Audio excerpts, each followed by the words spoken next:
विसापूर तलावातील पाण्याने तळ गाठला आहे, त्यामुळे घोसपुरी पाणी पुरवठा योजनेतून गढूळ पाणी येते आहे। त्याचा परिणाम नागरिकांच्या आरोग्यावर होण्याची भीती आहे। त्यामुळे विसापूर तलावात कुकडीचे पाणी पिण्यासाठी सोडावे अशी मागणी नगर तालुका महाआघाडीच्या वतीने तहसीलदारांकडे निवेदनाद्वारे करण्यात आली।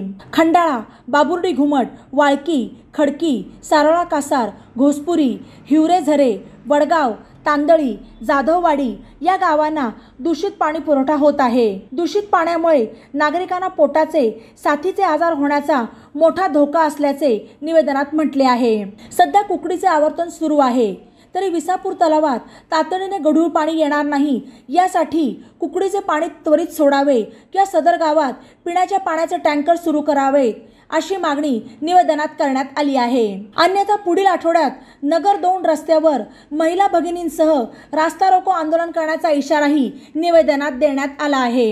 याबाबतचे निवेदन तहसीलदारांना नगर तालुका महाआघाडीच्या वतीने शुक्रवारी देण्यात आले। यावेळी शिवसेना उपजिल्हा प्रमुख संदेश कारले, माजी जिल्हा परिषद सदस्य बाळासाहेब हराळ, पंचायत समितीचे माजी सभापती रामदास भोर, पोपट निमसे, राम भालसिंग, जनार्दन माने आदी उपस्थित होते। बातम्यांसाठी ई नवा मराठा यूट्यूब चॅनलला सबस्क्राईब करा आणि बेल आयकॉनवर प्रेस करा।